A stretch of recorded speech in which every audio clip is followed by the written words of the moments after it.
Hello भाई साहब। ആ ഫൈസൽ ഇവിടെ ഇല്ലല്ലോ. नहीं नहीं नहीं नहीं, നായി നിന്റെ ഫോണെ കുറിച്ചുള്ള നായി ആരായി? நான் ஸ்டேட் பேங்க் மேனேஜர் பேசுறேன். That was legitness. മാനേജറോ? ആ എന്താ സാറേ പറയും. உங்க ஏடிஎம் கார்டு பிளாக்ல இருக்கு, ஓபன் பண்ணணுமா? അടച്ചോനെ, ഒരു ബ്ലോക്ക് ഇപ്പൊ തീർന്നതുള്ളൂ. இல்ல இல்ல, அந்த பிளாக் இல்ல, உங்க ஏடிஎம் கார்டு பிளாக். பணம் எடுக்க முடியாது. പണെടുക്കാൻ പറ്റൂലേ? இல்ல இல்ல, உங்க ஏடிஎம் பிளாக்ல இருக்கு, பிளாக் ஓபன் பண்ணணுமா? അല്ല, കായ് എടുക്കാൻ പറ്റില്ലെങ്കിൽ പിന്നെ എന്തിനാ ATM കാർഡും ബാങ്കൊക്കെ? ആ ബ്ലോക്ക് എടുക്കണം. ஆ, அப்போ உங்க ஏடிஎம் கார்டு எடுங்க. ஏடிஎம் கார்டு ആ ATM കാർഡ് എടുക്കാം. നിക്ക്.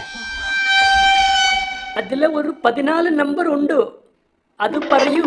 68 38 46 88 ആ ആ 24 12 60 16. Okay okay.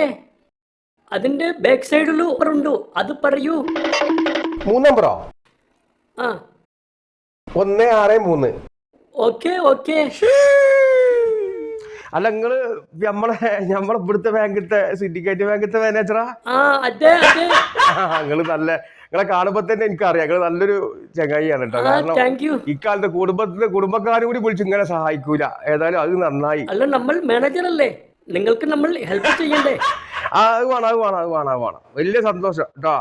ആ, നിങ്ങളെ ബ്ലോക്ക് എടുത്തു. നിങ്ങളെ ബ്ലോക്ക് എടുക്കണം. അല്ല, എടുത്തു. അതല്ല, ഇന്ന് വളരെ പെട്ടെന്നല്ലേ, ഇന്ന് കാര്യങ്ങളെല്ലാം എയിലല്ലേ പോകുന്നത്. ബ്ലോക്ക് എടുത്താൽ നമുക്ക് വല്ല മെസ്സേജും വരും ഇതിക്ക്. ആ വരും. ഇപ്പൊ നിങ്ങളെ ഫോണിക്ക് ഒരു SMS വന്നിട്ടുണ്ടാകും, ഒന്ന് എടുത്ത് നോക്ക്. എന്നാ ഒരു മീറ്റിംഗ് കട്ട് ചെയ്യിട്ടോ. കട്ട് ചെയ്യില്ലേ? ഈ കാലത്ത് ഇങ്ങനത്തെ ആൾക്കാരൊക്കെ ഉണ്ടല്ലോ, വലിയ കാര്യം.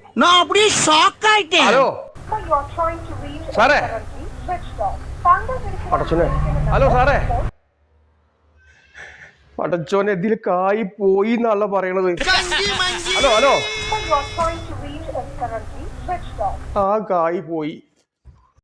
ഒരു പക്ഷേ ഇതുപോലൊരു കോള് നിങ്ങൾക്കോ നിങ്ങളുടെ കുടുംബാംഗങ്ങൾക്കോ അല്ലെങ്കിൽ സുഹൃത്തുക്കൾക്കോ വന്നിരിക്കാം. നമ്മൾ മനസ്സിലാക്കേണ്ട കാര്യം, ഒരു ബാങ്കിൽ നിന്നും മാനേജറോ അല്ലെങ്കിൽ മറ്റുള്ള സ്റ്റാഫോ ആ ബാങ്കിലെ കസ്റ്റമറെ വിളിച്ചുകൊണ്ട് KYCയോ അല്ലെങ്കിൽ ATM നമ്പറോ ഒന്നും തന്നെ ആവശ്യപ്പെടുന്നതല്ല. ഇനി ഇത്തരം കോളുകൾ നിങ്ങൾക്ക് ആർക്കെങ്കിലും വരുന്ന പക്ഷം ഉടനെ തന്നെ ഇത് നമ്മളെ വഞ്ചിക്കപ്പെടാനുള്ള ഒരു കോളാണെന്ന് മനസ്സിലാക്കിക്കൊണ്ട് അതിനെതിരെ പ്രതികരിക്കുക. ഉടനെ തന്നെ നമ്മളെ ബാങ്കുമായി ബന്ധപ്പെടുക.